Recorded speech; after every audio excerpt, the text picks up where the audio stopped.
don't enter one chance, I swear, oh, now go with the go so. Herdsmen, they kill us every day, for them busy, they campaign again. After they failed all the promises they made, oh, then they praise themselves. Why the masses were supposed to give them the praises we they here they run to? Who be that? I blame it on the religious leaders. I blame it on the traditional rulers. People were supposed to fight for the people, they don't compromise. Shame on the rebellious brothers. People will cry with us during answers. Today them don't join those oppressors, they eat jollof. Something on the smell of. Very soon now we go perceive them. We have up where this government they cause my time bomb. It go soon explode. Revolution they come. It is very close at the film. When the power of the people we triumph, the power of the people in power. They no even care, they no even send. Say the people they die of hunger. Hungry dog is an angry dog. One day you go bite the owner. Idle man is the devil workshop. Many youths for Nigeria no good job. And the country the youths got no future. The country is gone, that's on period. Who be that? I blame it on the judiciary leaders. I blame it on the electoral officials. People were supposed to save the nation, but they collected bribe. Shame on the armed forces. People were supposed to protect the masses. But now them they shoot us anytime they hear our voice.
Kanye we na akpọkụ gị onwe gị bụ simele nke ndị agha ka igwe mere anyị ebere ka akwa ka anyị na-ebe ka ude ka anyị na-asụ wee bịa n'iru gị ka iwe eme ka Biafra wee guzosi ike ka anyị wee n'ikpete mazụ nya ha sọgụtụta na nsọpụrụ na ịja mma site n'ebighị ebi ma ruo n'ebighị ebi ise mma mma dịrị gị Chineke mma mma dịrị gị Chineke.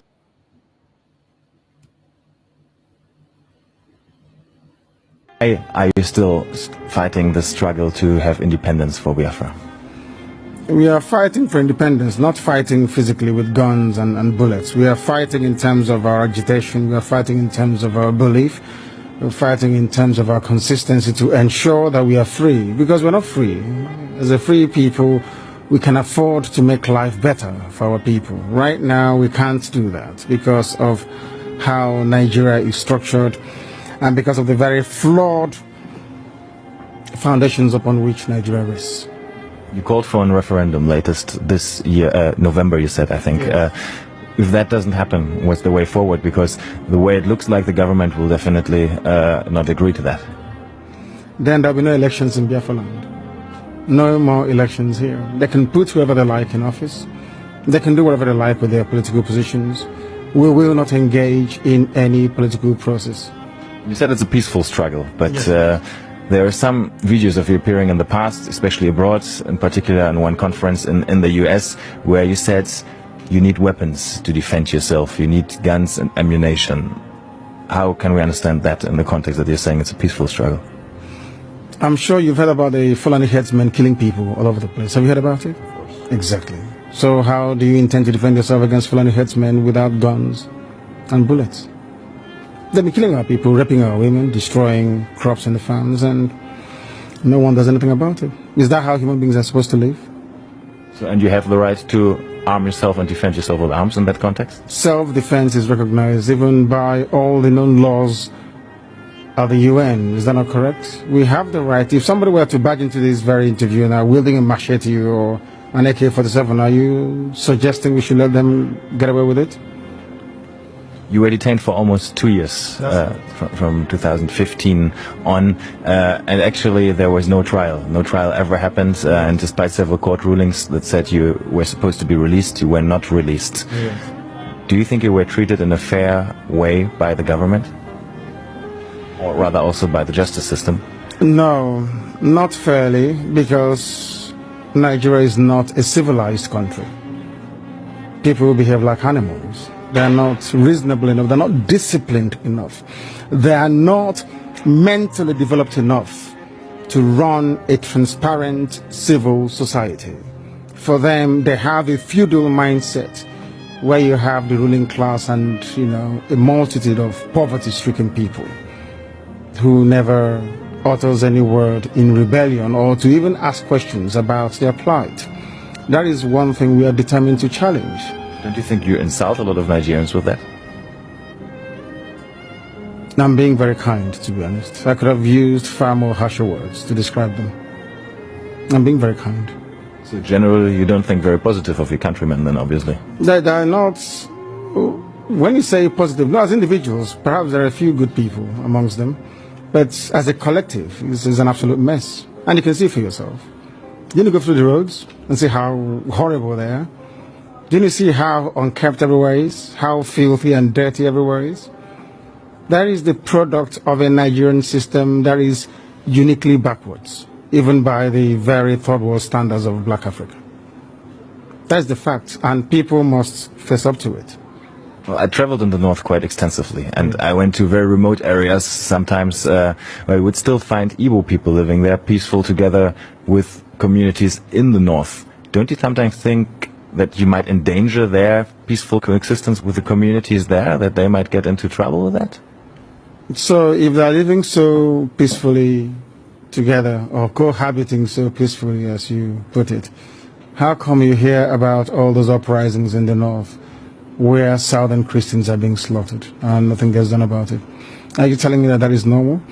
People are in the north out of a dire need, necessity more or less, to try and survive. Because here, the entire production process has been emasculated by people and policies that are geared towards ensuring that our people exist in perpetual state of poverty. And that is unacceptable to us. What we're asking the world to recognize is that we want to live in peace, not in pieces. We want to live in peace, just to allow us to be. Allow Biafra to exist. We were existing before the British came. Just allow us to go back to, what we were before. No African came to Europe to create countries. So for somebody to just come in here and say, you, from today your name is Nigeria is simply laughable.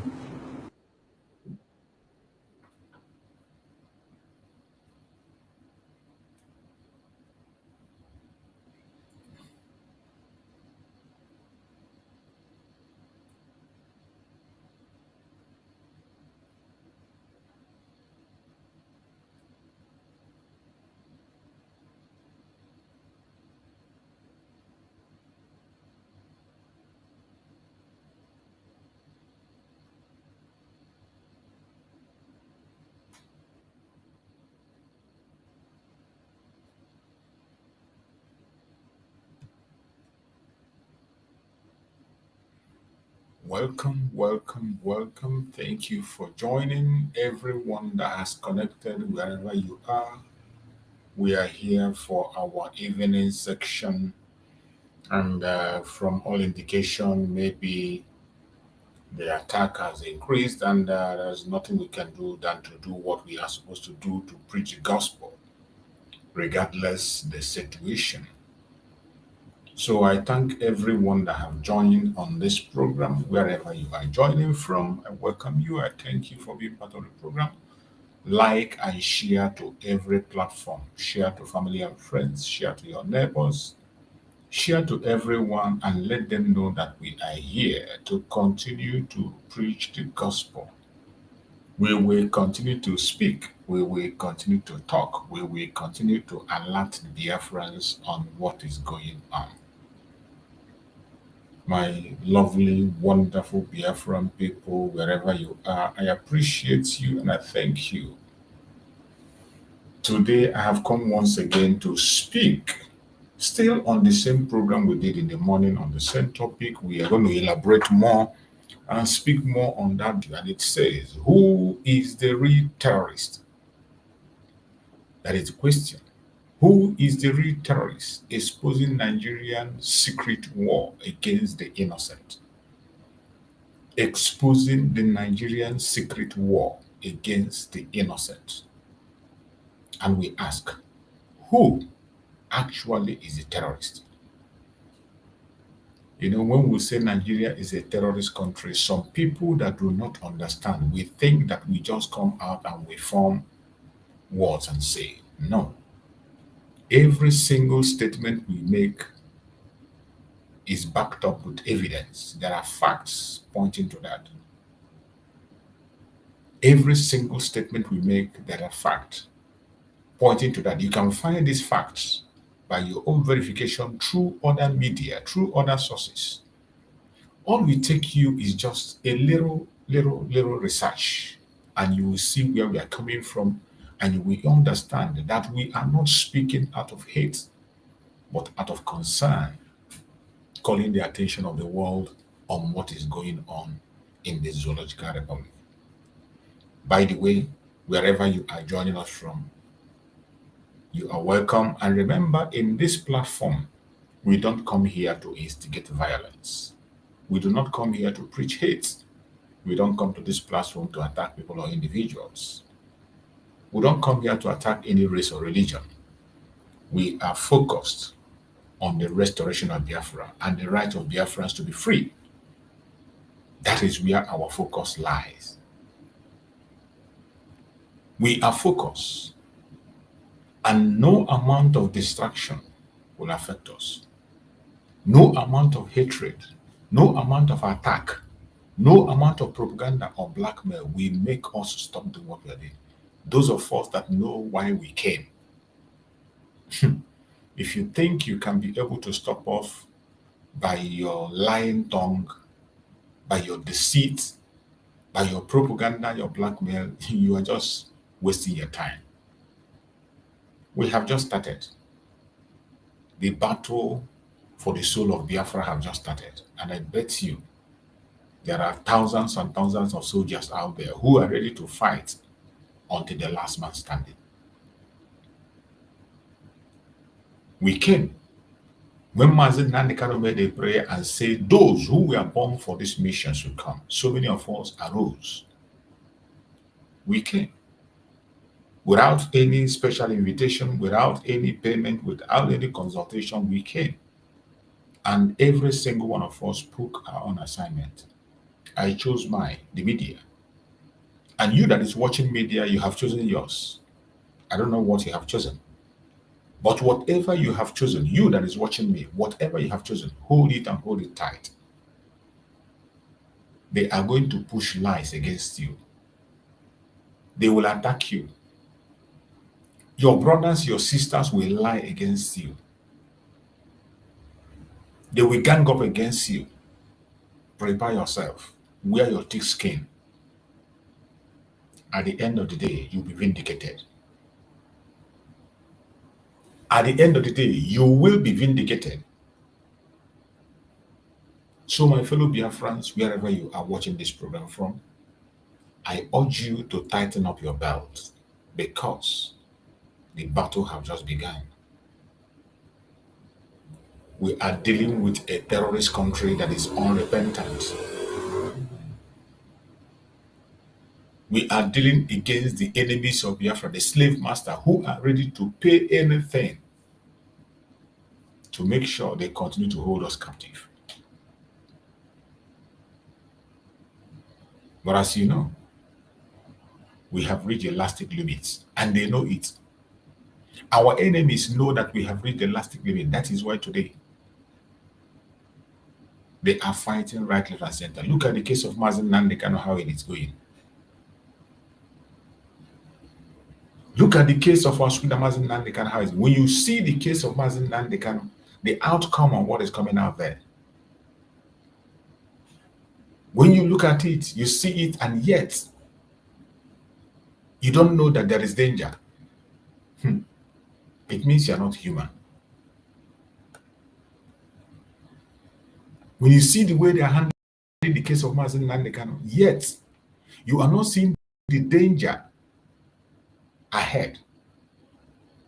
It means you are not human. You don't have conscience.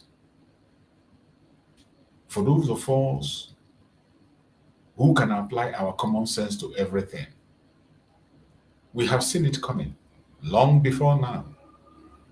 And we will continue to bring these information to your doorstep.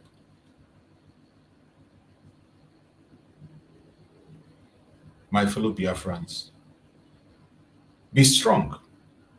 If Nnamdi Kanu could not give up in detention, why will you that is watching me, why will you give up? If Nnamdi Kanu did not give up, why would you give up? You yourself, why will you give up? Why will you give up? So every single one of us must rise up and tighten our belt and tighten it very, very hard. We must not look back. We must not look back. The battle has just begun. As Nnamdi Kanu promised that he's going to be in the front line and fight. He said it. Today he is in that front line. He has kept all his promises. What about you?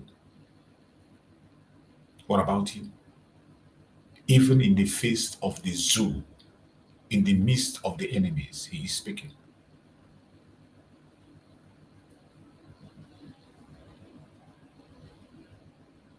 Every single one of us have to add our voice. Don't allow the enemies to deceive you. Don't allow the propaganda of the enemies to catch you. They can say anything they want to say. And what matters to us today is the freedom of the Biafran people, the freedom of Nnamdi Kanu, and the freedom of our Prime Minister, Simon Herbert. And anything that will lead to their freedom, we follow it and support it 100%. I don't care where it is coming from. Because I strongly believe that the freedom of Nnamdi Kanu marks the beginning of the freedom of Biafran people. The freedom of Simon Herbert marks the beginning of the freedom of Biafran people. And we must pursue their freedom by all means necessary.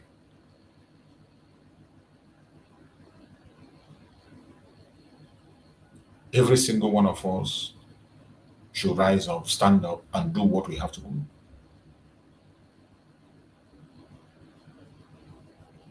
The zoological republic that the British created to cage people have failed.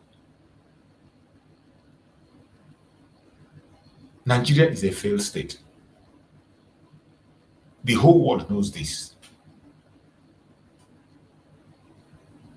Everyone knows it. It is not a blackmail, not a propaganda, not just a mere word that Nigeria has failed.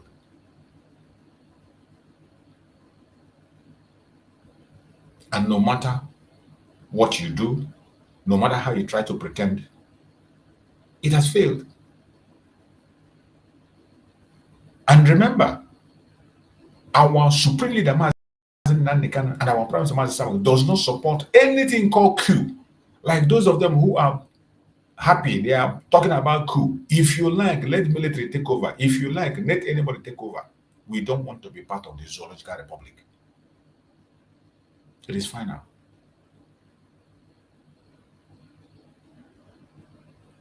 We don't want to be part of the Zoological Republic.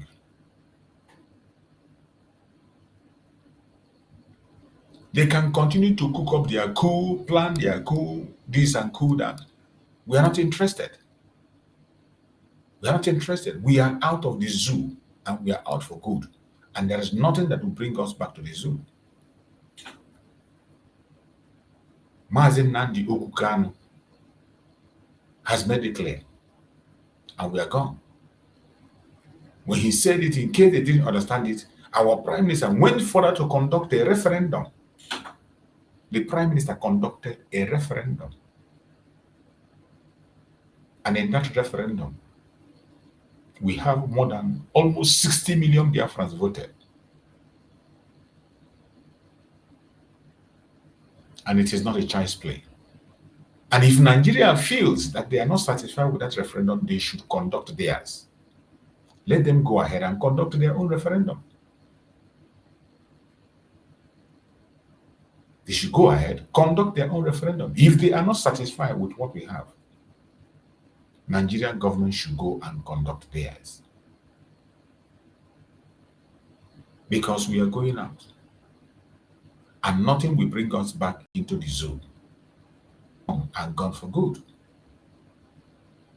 Wherever you are as a Biafran, you must continue to prepare yourself, align yourself, and remove yourself from anything that has to do with Nigeria. Remove yourself from it. Remove yourself for your life's sake. Because Nigeria is a symbol of death. Associating with Nigeria means associating with death.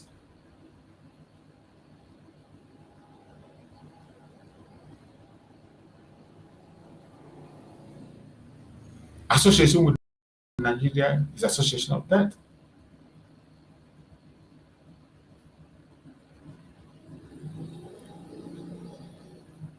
Nigeria is a bad news.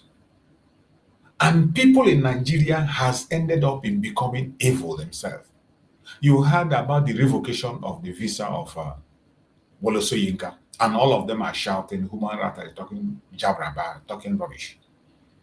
Including Wole Soyinka and every of them that claim to be elite. All their visas should be revoked. Let them remain in Nigeria and make it work. Because these are the people who promoted what you have today. They supported it. Why would anybody be crying for their visa being revoked? Why he was busy insulting Trump when Trump got to power, even when his own country is worst. He was busy speaking grammar on Trump. Meanwhile, a drug baron took over his own country. He didn't do anything. Instead, he supported. Invited him a speech. He went and gave a speech. Wole Soyinka supported a man that rigged the election, bought election, that didn't win. And today, the US revoke your visa. You want everybody to be shouting and crying for that. And look at the people who are talking. Look at Ahmed Gumi. Gumi? Look at what Gumi is. Gumi, the chief terrorist of Nigeria, supporting Wole Soyinka. The chief terrorist of Nigeria, Gumi, said, you can't silence us. Ahmed Gumi condemned US revocation of Soyinka's visa. The same Ahmed Gumi that Saudi Arabia deported from Saudi. They didn't want him to enter their country. Saudi sent him back because he's a terrorist. Now he's bringing mud to the US. You can't silence us.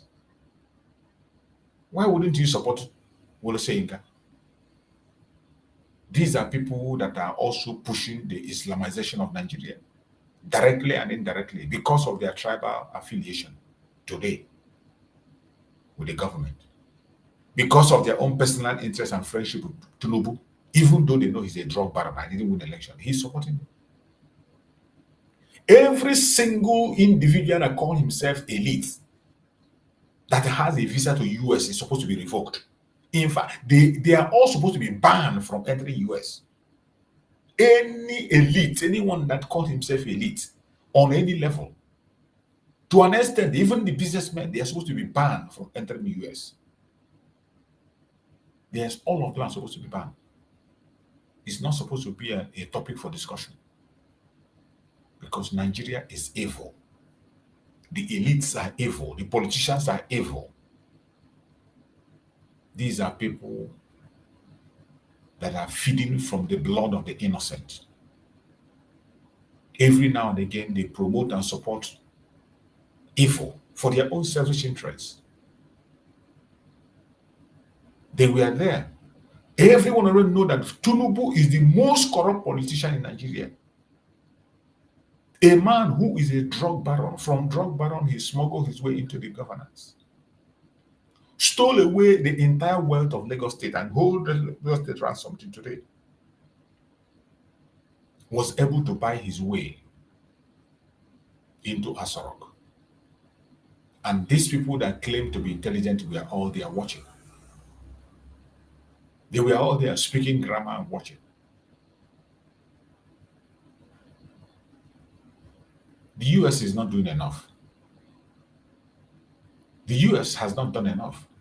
They are supposed to ban every single politician. Every elite in Nigeria is supposed to be banned. All their visas revoked. Those that have citizenship revoked. They should be in their country. Repair their country if they want to. They have no business flying abroad for any reason. Now, people can hold virtual meetings. People can hold meetings online on Zoom. So even if they have anything to do with the US, they should stay in their country there and speak in the Zoom. Have a Zoom meeting. They got no business flying abroad, more especially for medical care. Because these are a bunch of criminals, every one of them. We were there when we had the rumor of their coup. There's a coup in Nigeria. And they denied it. Some of them came, they say there's no coup. Oh, coup did not happen. As always, they came out and said there is no coup. Coup did not happen. But today, we are seeing a different thing altogether. We are seeing arrests continue and people still running around because of that coup. They don't want to talk about it. But we will continue to expose them. And why they don't want to mention it is because they know that the Igbo people are not involved. If that coup was carried out by Igbo, if there was to be an Igbo name there, you will hear the announcement, another Igbo coup happening in Nigeria. That is going to be the title of the whole newspaper. In all their news house, you will see another coup, another Igbo coup. A coup happened in Nigeria. They don't want to mention it. They don't want to call the names of people who are involved because they want to keep it low. But if it were to be, if a Biafran name had to appear there, they will paste it in all places. All media will carry it. Oh, Igbos are doing and that coup, Igbo coup. But in this particular one, they deny it. But we are going to be following them in all their madness in the Zoological Republic. No matter how they hide it, we will see it. We will expose it. We will make comment on it. And we will help the world to understand the going on in the Zoological Republic. We will not allow them to sweep it under the carpet. Never. No matter how they try to hide it, we will continue to expose their madness. We will continue to expose them. The more they hide it, the more we bring it to the public to see what the zoo is made up of. We will never allow them to sweep any issue under the carpet. And I want us to listen to this. Let us hear what they are saying in their media. And this whole thing is getting traction by the day. At a point, we heard information that, look, there was nothing like that. But a few days later, we see arrests being made, including a former governor who was also ex-former minister of state petroleum resources to meet with Silva. They searched his home in Abuja, his home in Biafra, like his younger brother or brother father has been arrested. And we also have rumors that he might be on the run. What do you make of this development given within the context of there was no coup by the staff chief of defense staff, and the fact that we are hearing that some military officers have been arrested and investigations are ongoing? Can you help us untie, some of those discrepancies within? Let me start by saying that even before the news broke out, it was rumored that there was a coup, but the report made credence to that fact. And as at that time, arrests had been made before that report came. So it was difficult for the Directorate of Information in the military to outrightly deny. What they were saying was that they made arrests routinely for certain investigation that is not related to. But let's take it that they said there's no coup. But to what end are we having arrests? So it's information coming in lately has shown that there was actually an attempt. We won't say a coup, but an attempt coup. And when you look at the pattern of coups in Nigeria, either successful ones, unsuccessful ones, there is usually some civilian element, okay, in some of these coups. You recall the was it Gideon local coup, where it was straight to Great Ogboru's fish farm, and there were some coups in the past, in the 70s and 80s, that were linked to now late Femke. So most of these coups are linked to civilians because of two things. Most who are executed by middle level officers in the military. They only drag top senior officers into it. And those at that level of captain, majors, lieutenant colonels, they don't have the financial capacity to execute a coup. So they needed civilian collaborators that would provide funding. And that is the allegation against Silva now, that He might have bankrolled. that he might have bankrolled these unsuccessful attempts at toppling. Now, as it is today, there are many colorations to this related political, ethnic, and even some bringing in religion into it. Political in the sense that opposition may also have a hand in this. Religious, said the preponderance of the 13 arrested are Muslims. Then ethnic, except for one from Imo State that was mentioned, and another one, the rest are northerners. Now, talking about the preponderance of officers from the north, and also the religious coloration to it all. 13 of them, you said, are Muslim, but we also have a Muslim president and vice president. That's on one side of it. Majority of them are from the north. Does it look like a continuation of some kind of discontent? You see, majority of the people that are involved in this coup are from the north. Why are they not calling it northern coup? I bet you, can you imagine what they would have said if this coup were to be carried out by names that are Biafran names, Igbo names? You can imagine what their media will be saying if the names that appear on that coup were to be Igbo names. You see how they are talking about it? that all the officers are from the northern part of Nigeria and they are all Muslims.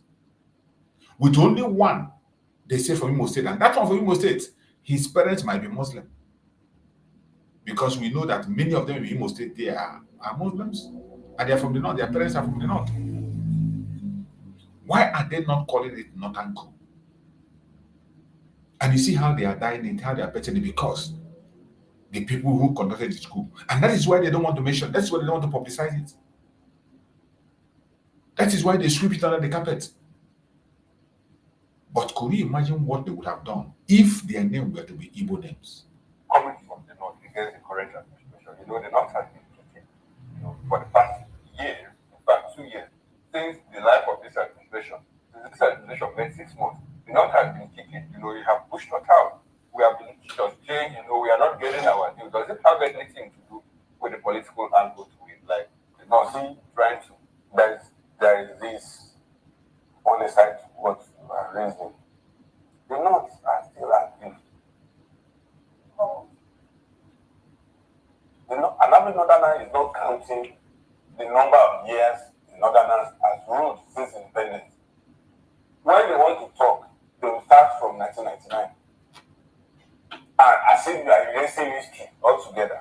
And they will say, out of 26 years of the Fourth Republic, they said they have only experienced 10. Buhari 8, Yar'Adua 2. And the rest, 16. By the time this administration ends next year, it will be 18 out of 28 years. So they feel that there must be a balance. And so, another thing again is, take away governance, political office from northerners. They hardly feel comfortable. Okay. All right. Governance. Okay. All right.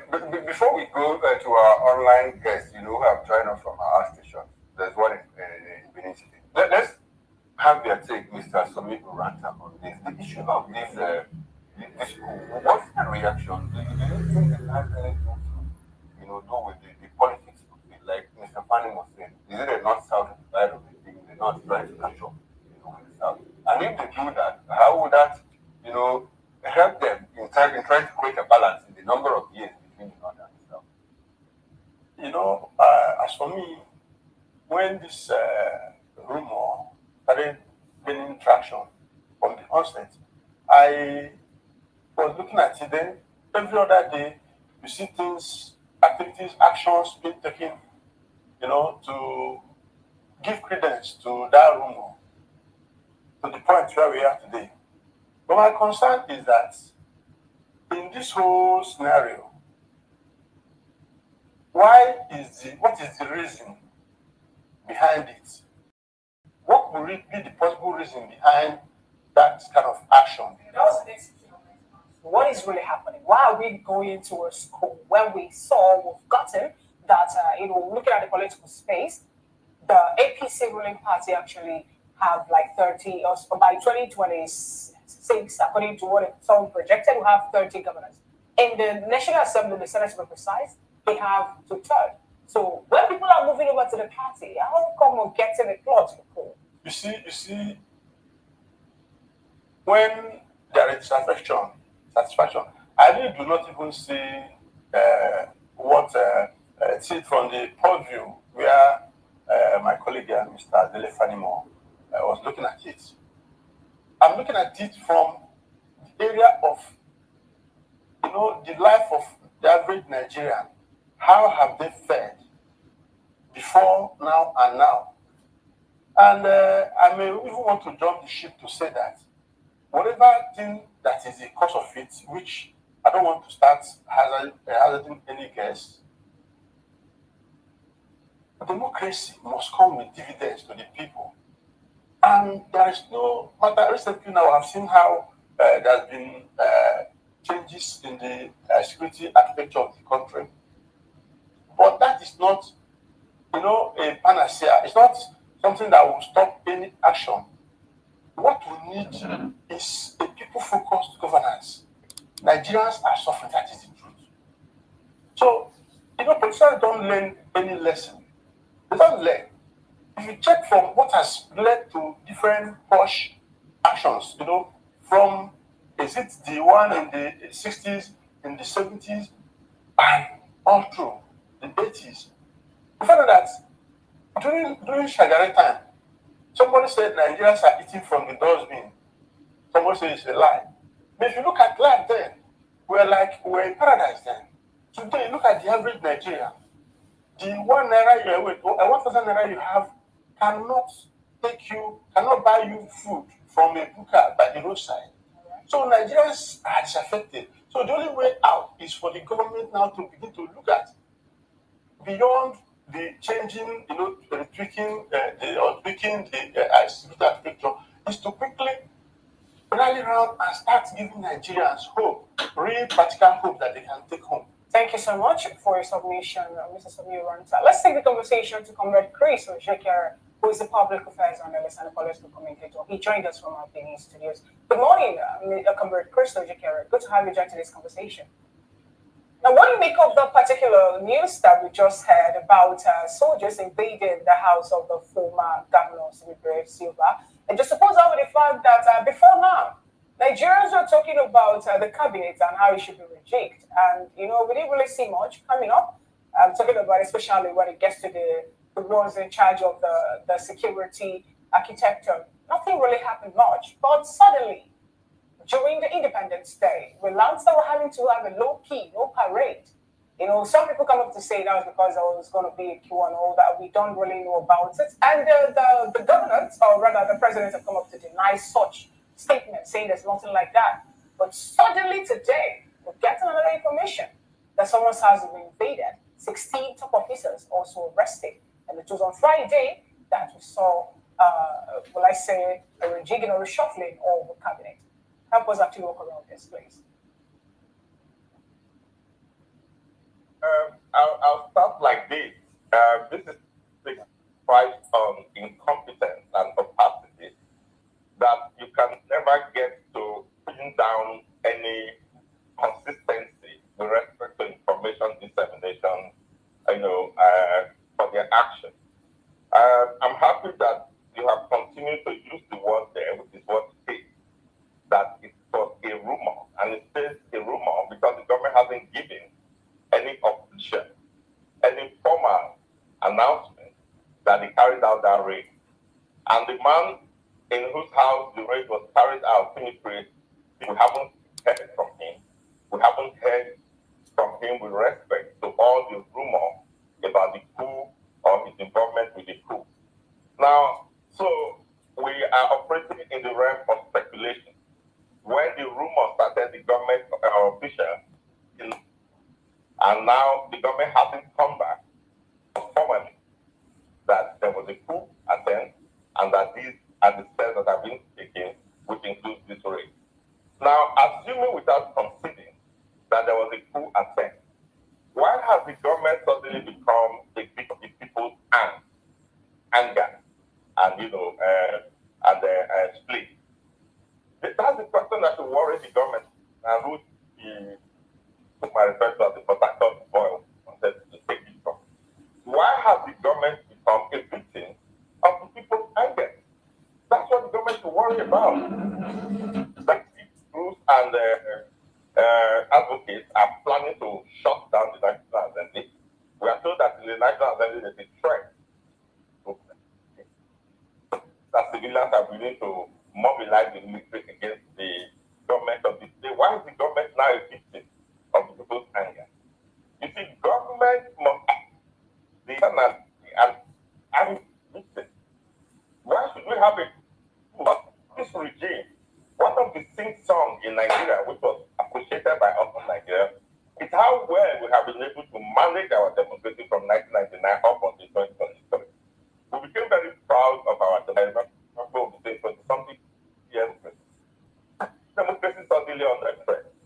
When you break down institutions that strengthen democracy, when you attack the judiciary, and people no longer feel that they have a place for the threat. When you attack the government and introduce military into a civilian open and democratic in Rivers State. I said it and I wrote an article about it in Rivers State. I said, those who bring and to the not complain of fly. If you begin as the president of the Federal Republic of Nigeria, democratically elected, to democratically elected government in the sub-unit and introduce ex-military generals to come and be back. Then you are showing the cookie jar somewhere, and they become interested in it. So if there was a coup, assuming again without considering, then the president should blame himself for reintroducing the military back to the civilian setting and letting them know that they are more trusted to handle politically, political issues in Rivers State than they, the civilian setting. The government should have watched on the victim of the anger of the people and sit up to their right. Some places are not diverse. So if you look at the of all more, you don't have only 16 people involved in any coup. And it's been on for about 3 weeks. Only 16 people have still been arrested. I mean, look at it of coup. So this is a jamboree, this is a diversion which the government is trying to, orchestrate so as to divert us away from its failure. So the government should ask themselves, why are the pro-government? Why are they directing their anger at the government if actually there was anything like a coup plot? So let me understand your position. Let me understand your communication. Are you saying this is diversionary? That there probably wasn't any, and government is just trying to whip up sentiment? Or are you saying the people are aggrieved, and that's the reason there might be something like a coup? I'm trying to understand your position. I'm saying both. I'm saying that if it comes out from our state and give us clarity about who planned the coup. Now, why would you think that government would deny such if there was something like that? Why would government deny and say, oh no, there was nothing like this, but then we are seeing arrests being made? I mean, when the news about 16 soldiers came up, there was also the news about some governors, some former governors being part of it. And now we hear that the house of Tinipri Silva was raided. So help us understand why there will be that denial and arrest will be basically buttressing the rumor that there was probably a coup. Why would government deny? Is it not to instigate further possibility or further happenings in the future? Or to paint a picture that all is well. There is nothing that helps citizens to trust this in transparency. You have a value written script that was poorly thought out, and then everybody wasn't carried along about the script. And so you have officials of government not aware of what the script was. You could have denial, and then you're having actions contradicting those denials in another context from the same government. So you have a if it was valued within, everybody wasn't carried along. Now, if it is, that's why I say, assuming without consistency, if it is real, then the actions being carried out would have been more pronounced. We would have seen much more people arrested, would have got much more details, and they were all coming up with formally from government. They would let in the rumor, in the realm of speculations and rumors. The fact now is that government has allowed for sodomy and conspiracy theories because the government has not shown them. So whatever theory anybody is putting out there is acceptable because once you have a rumor in space and the government is giving credence to certain actions that are completely unexplainable to the citizens, then you accept that it's being put out there. So there are several theories. We are working on all the theories. As far as the science is over, get going here. And if there is, if the government thinks that there is, let them show us more people involved. Let them tell us how they planned it. Let them give us. Let them show us. Not just 16 military officers. The 16 military officers alone cannot plan coup. The way the army is structured and the way coup intentions are structured. Before you get to the point of arrest, then there would have been so many people involved. So I think the government has this road very badly and it's giving it out, creating more conflict. diverting the Nigerian people from what they should be doing. I mean, but I can't understand why he would stand a coup against the party president, but the president of the APC. It was in the last regime. The last regime, Tinubu was the one who, Buhari. So they are they are allowed to go to president. So what does Biafra to gain by plotting a coup when it's part of that ruling house, when it's part of that political party? So it's all very, very senseless. I think the government has to come out cleaner and let us know why all this is perpetrating us. Look, all right then. Thank you very much, Comrade Chris Ojekere. So, government really should save Nigerians the stress of having to. You think it might be this or that, but with history that comes with this money, with the aid of history, we've seen how coups were carried out in the past and how announcements are. I mean, basically, some other people within the military may not even know until there's an announcement on radio Nigeria specifically, that government has been taken over by certain individuals, and that's it.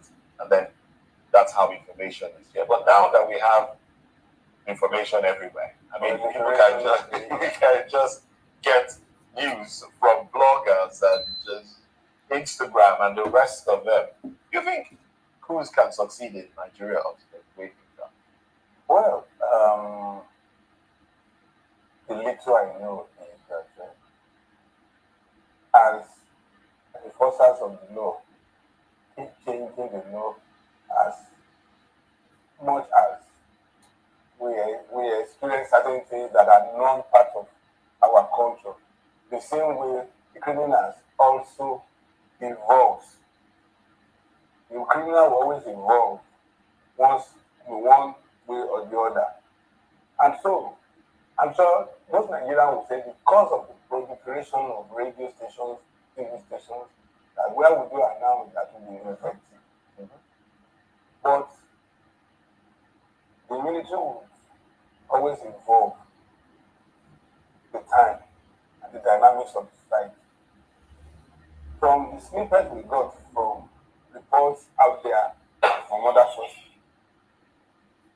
any coup that will be planned now will not be the scale of coup that IDB planned to remove Buhari from office.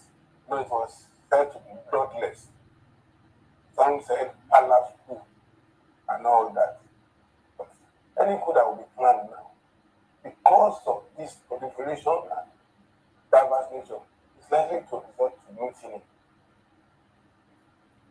And we are told, after the arrest of this man, that they have earmarked some top politically exposed people for elimination.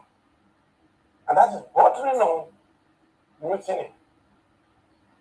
And so that's why any right-thinking Nigerian should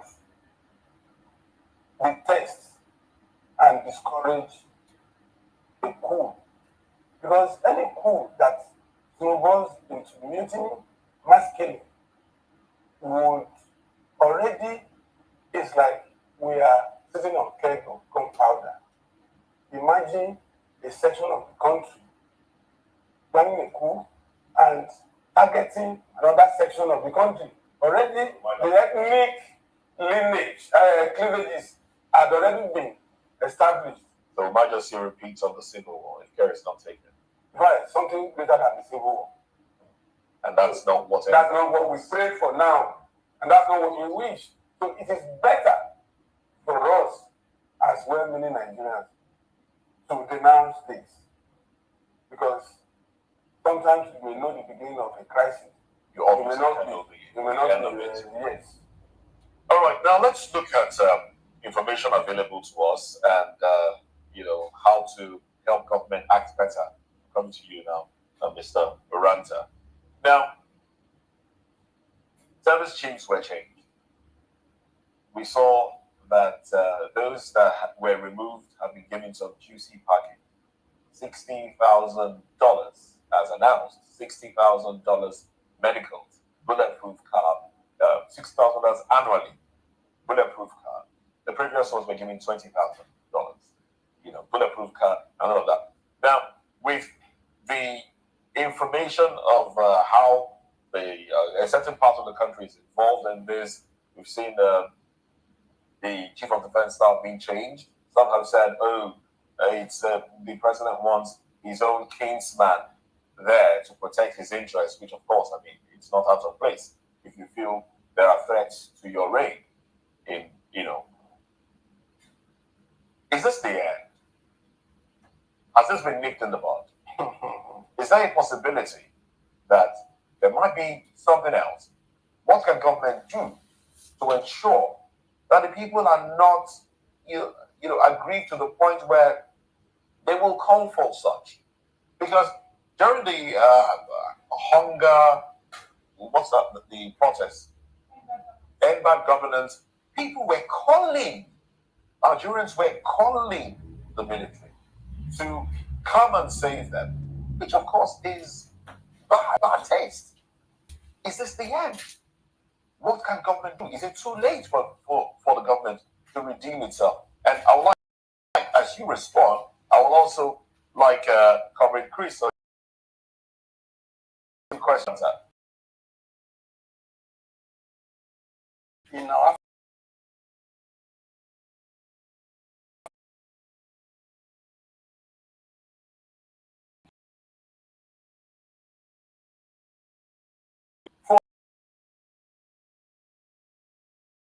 there are many strengths and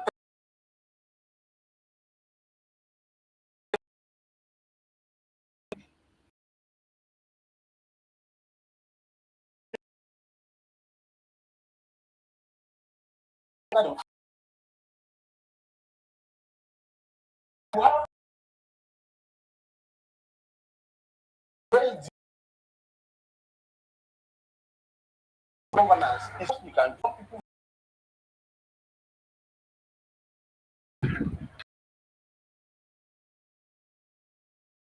to get everybody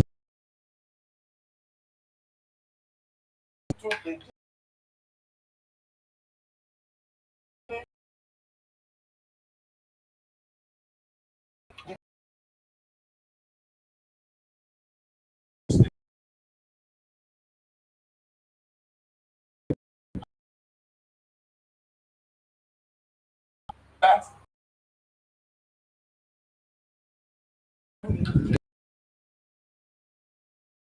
It didn't go down with the National Assembly. And the man went to the field and started doing his work. But with all the effort he made, with all the achievements he made, he died in a mysterious plane crash near Zaria. Is that not what happened? With all the cream of officers that was in that helicopter. Did you hear that? A military officer that was put as chief of army staff came to office, and he was working effectively after Buratai left.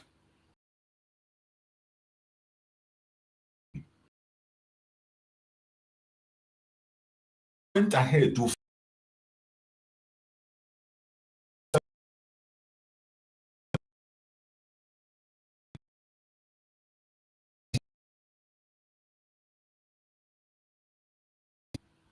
for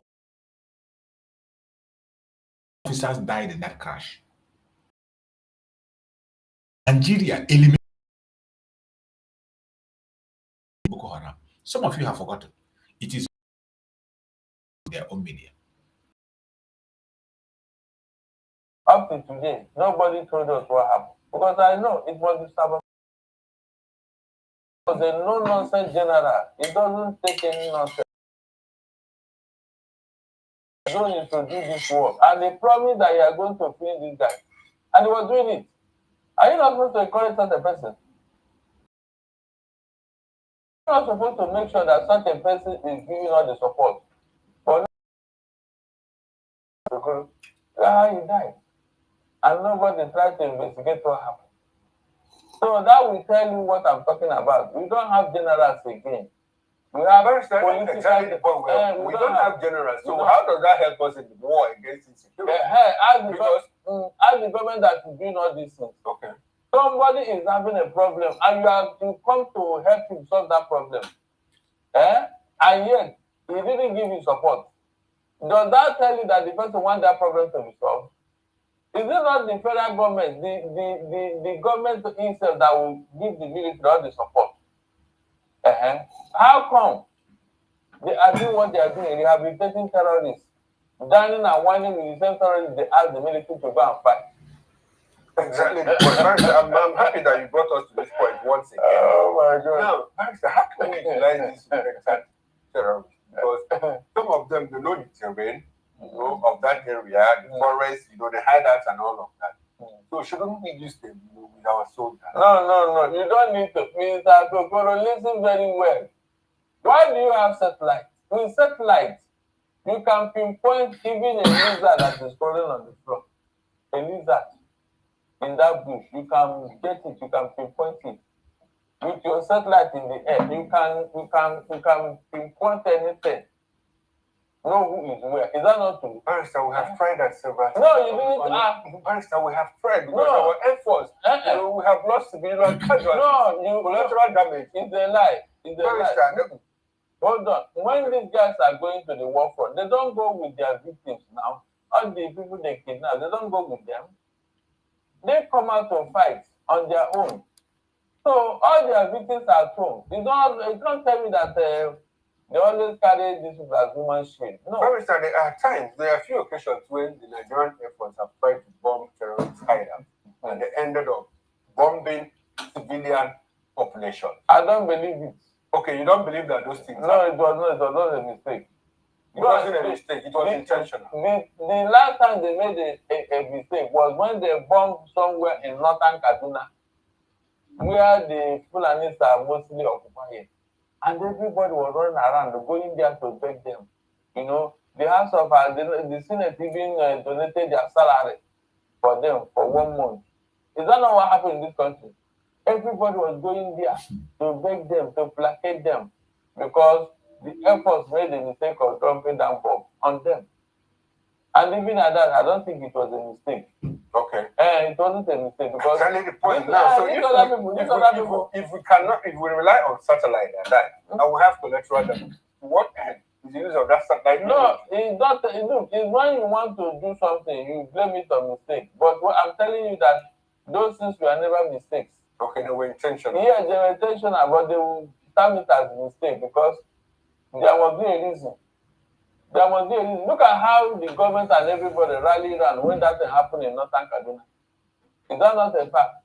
But they have done it several elsewhere. Nobody, in fact, so they have done it severally elsewhere. Elsewhere, yes, and nobody. It wasn't a mistake. It wasn't also. So, but they claim it was a mistake. But nobody made the effort they made when it happened in Northern Kaduna to placate those people.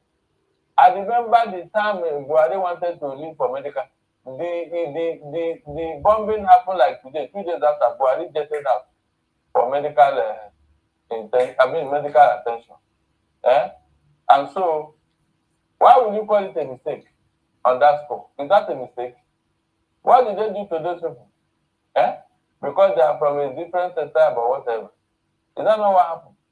Look at what they for. If you think that in fact they have got a governor or somebody of high office, the way they were running all over, the Senate, everybody, they were sending them messages when this thing happened in Northern Kaduna.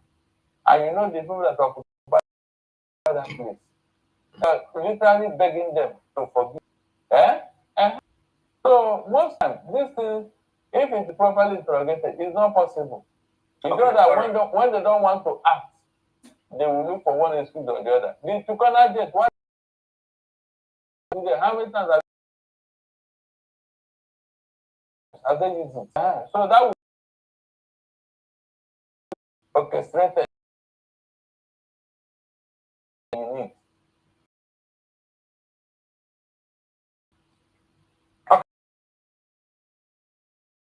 need. Let's talk about it. Now, there's a list out there which shows that does that speak the way the current president power. Is that not what they do? That happened in Nigeria.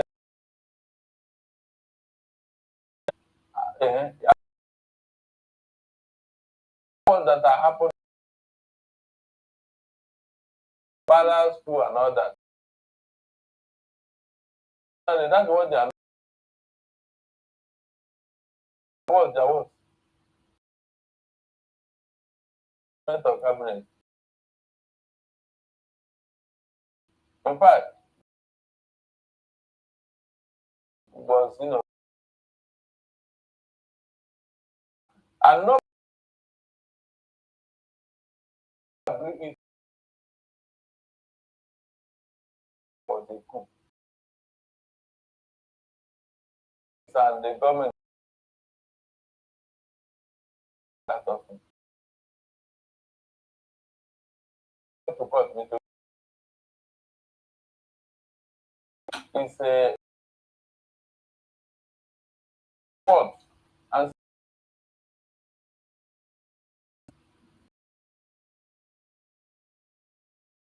Barrister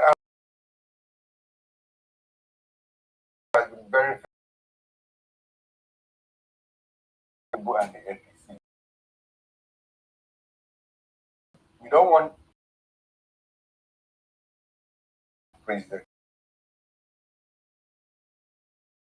in 2 years. Does it fit into that narrative? No, of course. So what do you think will happen in 2027? Now that the coup has failed, they will still make another attempt with the ballot or with the gun.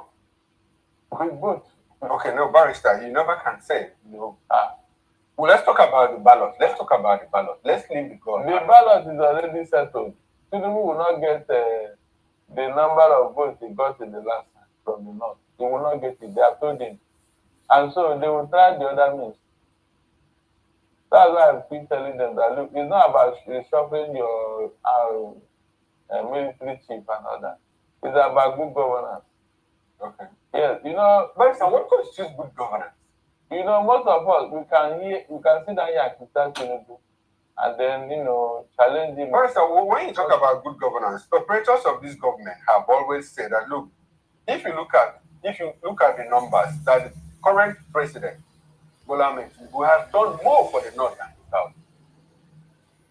You see, why I play some of these videos is for you to know what is going in Nigeria, because this is a place where we are coming out from. We have to bring what is happening there to the world. When you see them speak, you see how their government is being run in Nigeria, how they support and sponsor terrorism, how they use force to win election, how they impose themselves, how some people believe that they are born to rule, how some people can just wake up and tell you that you cannot come back again. This is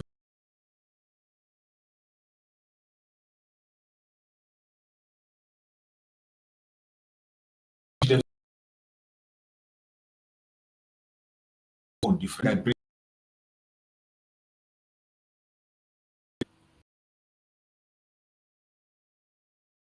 Injustice.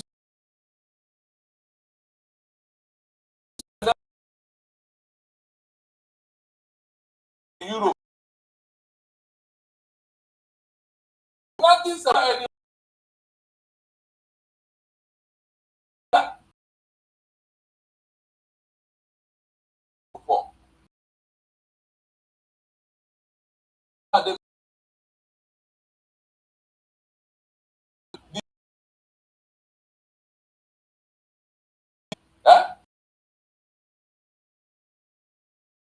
city? They went to Malaysia. When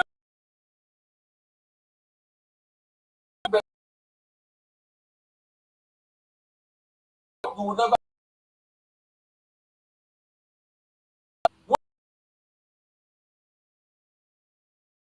project.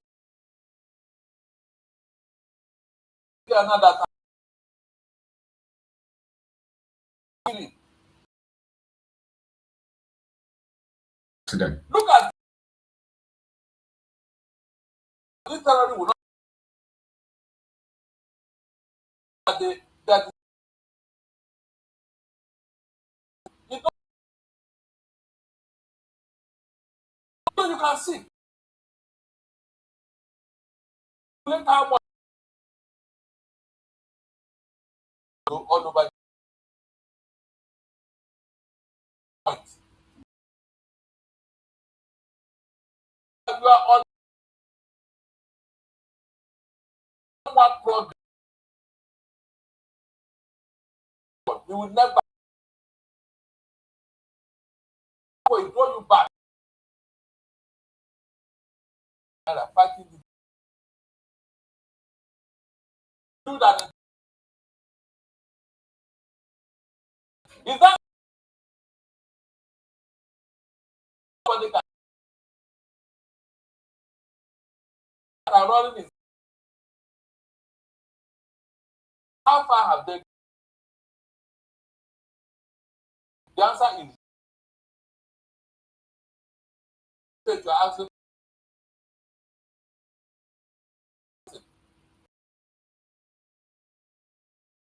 Or any other place we are having in the whole world is all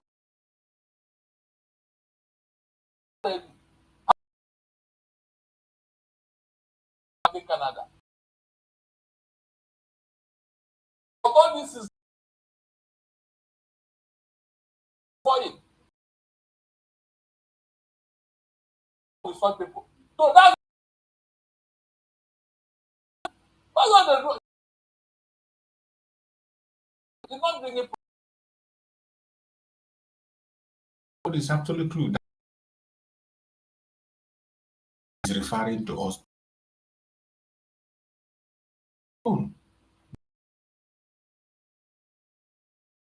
We know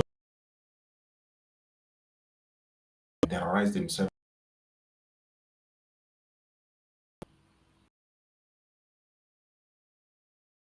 Should every one of you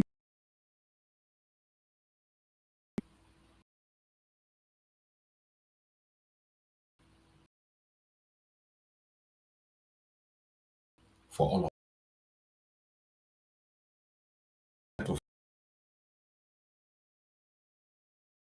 Nnamdi Kanu.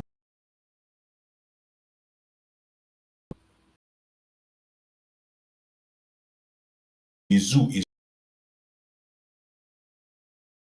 those of you supreme that they cannot swallow.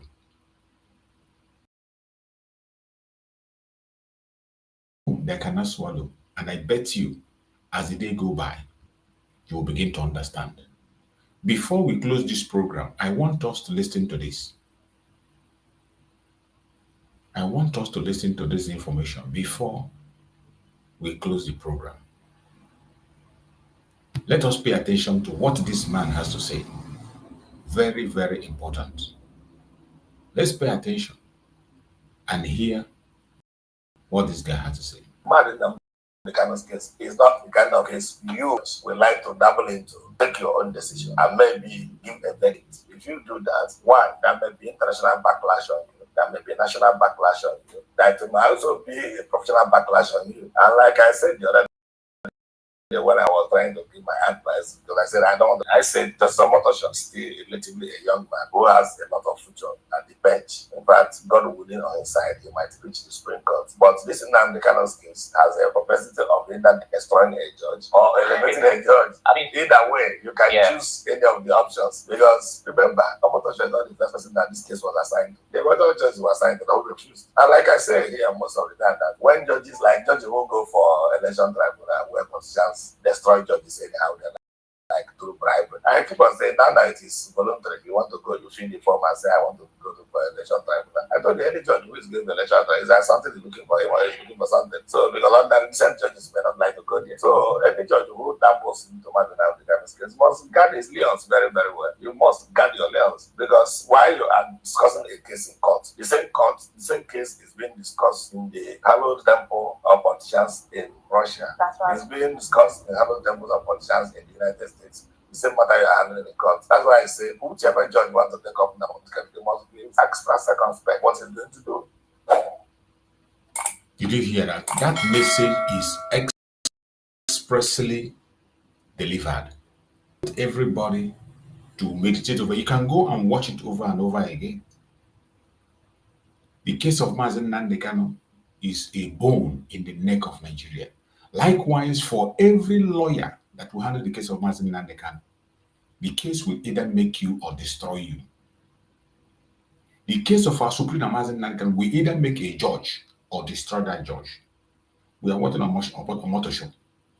You see Nnamdi Kanu take his bold step. Whatever decision they take, it is for our own good. Nnamdi Kanu have said no case, and it is on the table of the judge to take decision. They try to convince Nnamdi Kanu to enter a case. Nnamdi Kanu said no case. So we are watching to see what's going to be the outcome on the 4th. We are here.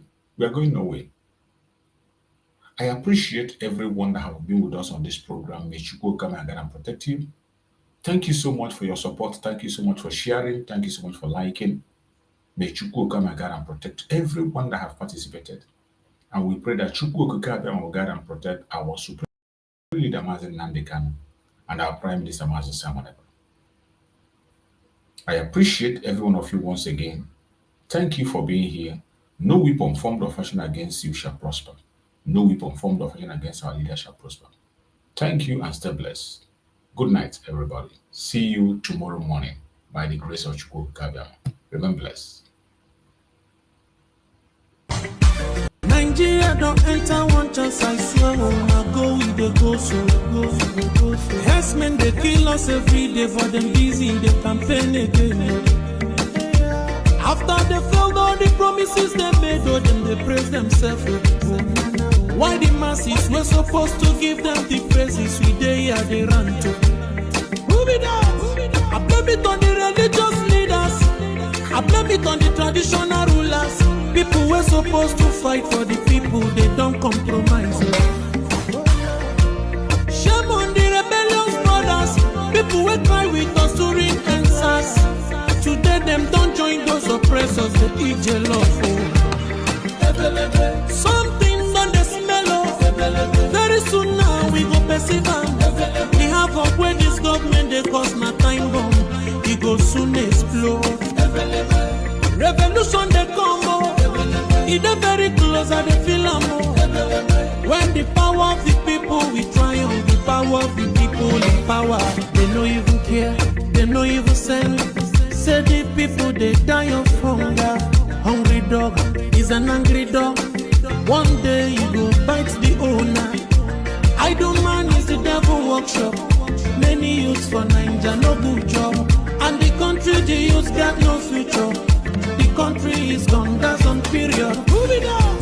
I blame it on the judiciary leaders. I blame it on the electoral officials. People were supposed to save the nation, but they collected bribe. Shame on the armed forces. People were supposed to protect the masses. But now them they shoot us anytime they hear our voice.